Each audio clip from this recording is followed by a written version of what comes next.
Bom dia, boa tarde, boa noite para você, meu amigo, minha amiga que prestigia o nosso canal. Estamos falando sobre condição análoga de escravo e nós estamos justamente aqui no plágio ou plágio. Preste atenção, não vamos confundir com o plágio de obras literárias. Aqui é um nome técnico para significar a completa sujeição de uma pessoa ao domínio de outra. Esse plágio aqui pode vir numa prova de concurso público com a seguinte situação. O que é o plágio ou plágio no crime de redução à condição análoga de escravo? Ora, é aquela redução à condição análoga em que há uma completa sujeição de uma pessoa ao domínio de outra. Completa sujeição de uma pessoa ao domínio de outra. Porque eu tenho a condição análoga de escravo, que é uma situação em que o trabalhador fica reduzido, se transforma num verdadeiro escravo. Mas se essa sujeição é completa, se essa sujeição é absoluta, nós chamamos de plágio ou plágio, nome latino, que significa completa sujeição de uma pessoa a outra. Hipóteses legais.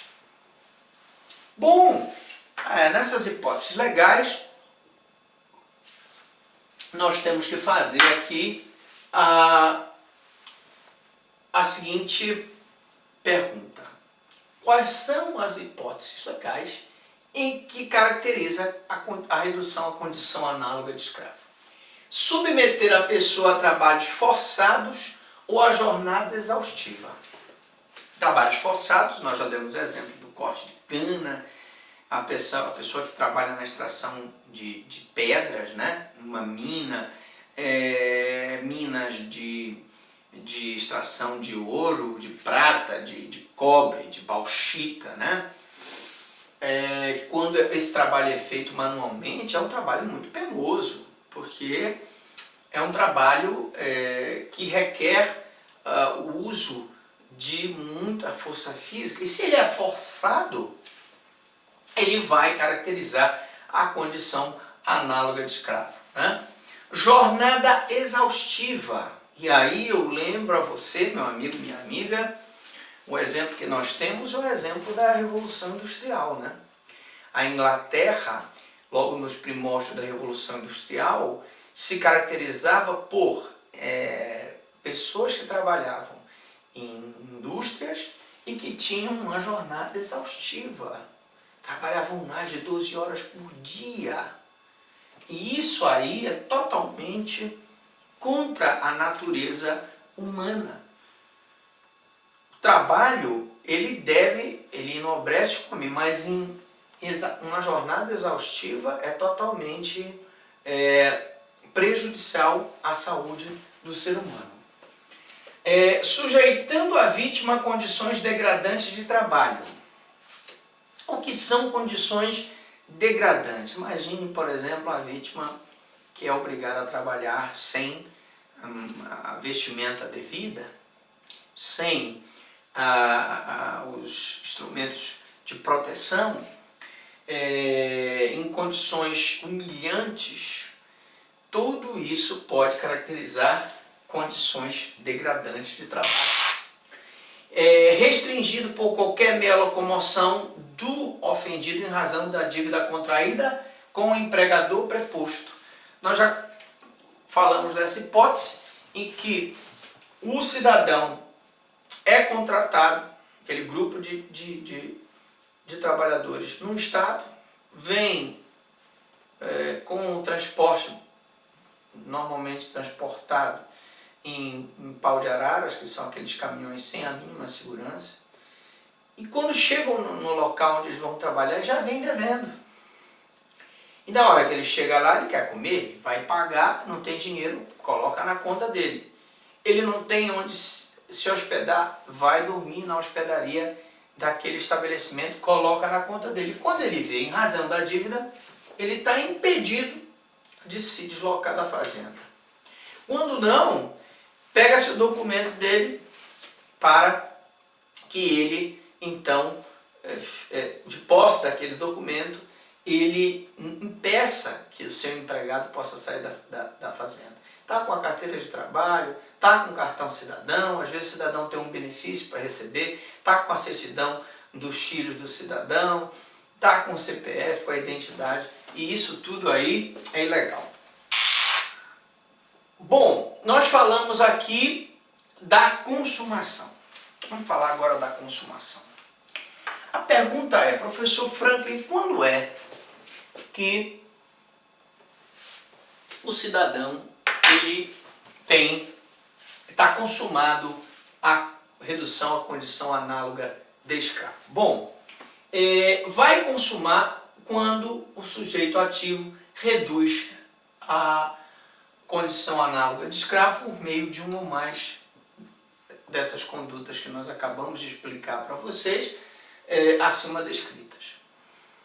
Na hora em que ele impede o cidadão de se locomover para fora do estabelecimento onde ele trabalha, por razão de dívida, na hora em que ele retém os documentos do cidadão, se consuma o crime. Porque esse crime aqui é um crime formal, ou seja, a lei não exige o resultado naturalístico. A mera conduta de reduzir aquele cidadão à condição análoga de escravo serve para caracterizar a infração penal e caracterizar a sua consumação. Professor, e a tentativa? Admite-se a tentativa se o empregador, por exemplo, tentou impedir a saída do empregado do estabelecimento em razão da dívida, mas não conseguiu por circunstâncias alheias à vontade do agente. Mas é muito difícil. Normalmente, na hora em que ele começa a submeter o empregado à condição análoga de escravo, o crime já está consumado. Então vamos atentar para isso. E finalmente a ação penal, que é pública incondicionada.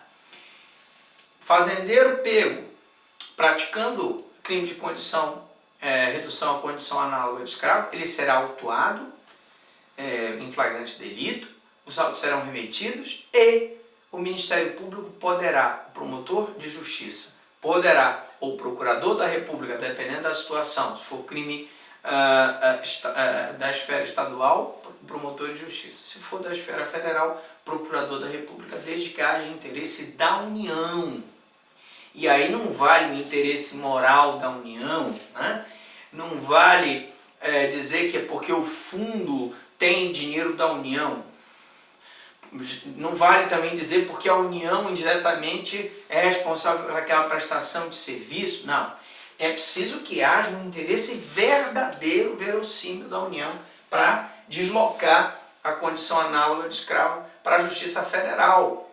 Tá? Normalmente aqui eu tenho uma condição análoga de escravo que é promovida pelo Ministério Público Estadual através de denúncia na Justiça Estadual. Tá? Bom, na próxima aula nós vamos falar da jurisprudência. Vamos jogar ali uma jurisprudência sobre aliciamento para o fim de imigração, configuração, absorção pelo crime de plágio, que é a condição, o nome da redução à condição análogo de escravo, que é um nome técnico que nós falamos, né? Um nome técnico, aquela submissão completa do empregador. É a questão da possibilidade ou da impossibilidade da absorção do aliciamento pela a redução à condição análoga de escravo. Eu volto daqui a pouco para você ter essa resposta, ler a jurisprudência e vou fazer meu jabazinho no final, porque ninguém é de ferro. Você gostou? Curta. Você tem um amigo que está fazendo, compartilhe com ele. Olha, o professor Franklin está dando lá gratuitamente aulas de penal, processo penal, dá uma olhadinha aí, vê se você gosta.